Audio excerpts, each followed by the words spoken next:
नमस्ते शिक्षार्थियों।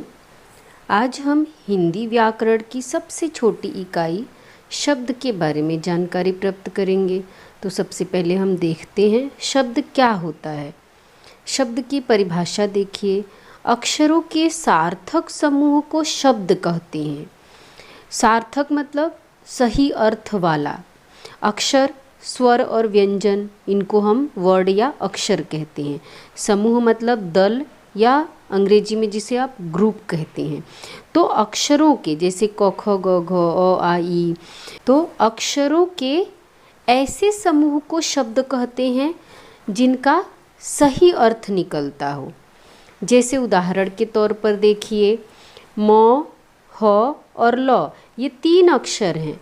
अगर इनका हम समूह बना देते हैं, इन्हें हम जोड़कर शब्द बनाते हैं तो शब्द होगा महल। अब महल का अर्थ निकलता है, महल मतलब राजा का आवास या घर।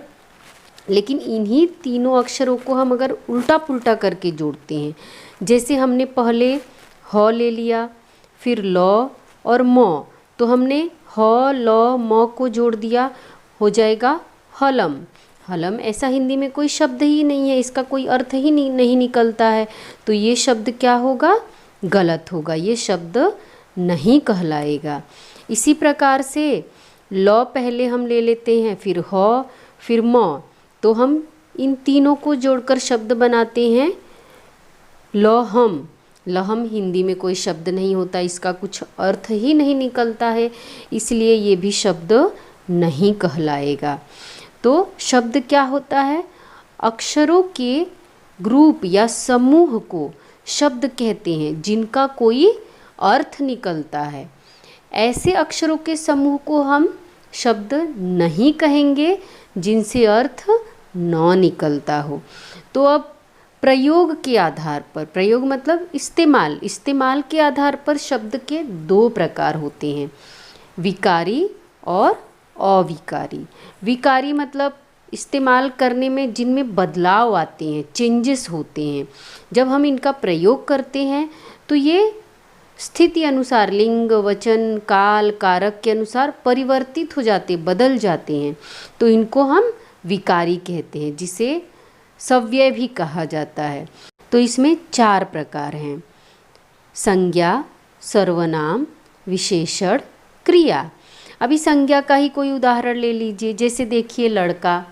अब इसको वचन के अनुसार परिवर्तित करते हैं, बहुवचन करना है तो लड़के हो जाएगा। लड़की है, लिंग परिवर्तित करना है तो लड़का हो जाएगा। तो ऐसे शब्द जो काल, वचन, कारक, लिंग के अनुसार बदल जाते, परिवर्तित हो जाते हैं या जिनमें चेंजेस आ जाता है, उसे विकारी कहते हैं या सव्यय कहते हैं। अब शब्द का दूसरा प्रकार है अविकारी। अविकारी मतलब जो कभी न बदले, कोई भी लिंग हो, कोई भी वचन हो, कोई भी कारक हो, कोई भी काल हो, किसी भी स्थिति में इनमें कुछ भी परिवर्तन या चेंजेस नहीं होता है, इसे अविकारी शब्द या अव्यय भी कहते हैं। तो इसके भी 4 प्रकार हैं, क्रिया विशेषण, समुच्चय बोधक, संबंध बोधक, विस्मयादि बोधक। अभी उदाहरण के तौर पर ले लीजिए, धीरे धीरे। आप किसी भी वाक्य में इसका इस्तेमाल करिए, ये शब्द कभी भी नहीं बदलेगा, जैसे का तैसा ही रहेगा। इसी प्रकार से तथा ले लीजिए, अथवा ले लीजिए, किंतु, वाह, ये कभी भी परिवर्तित नहीं होते। किसी भी वाक्य में आप इनका इस्तेमाल करिए, ये जैसे के तैसे ही रहेंगे। तो इस्तेमाल के आधार पर या प्रयोग के आधार पर शब्द के 2 प्रकार हैं, विकारी या सव्यय, फिर दूसरा अविकारी या अव्यय। इन दोनों के भी 4 प्रकार हैं। तो इस प्रकार से शब्द के कुल 8 प्रकार हैं। अब इनके बारे में अतिरिक्त जानकारी हम अगले वीडियो में पढ़ेंगे। धन्यवाद।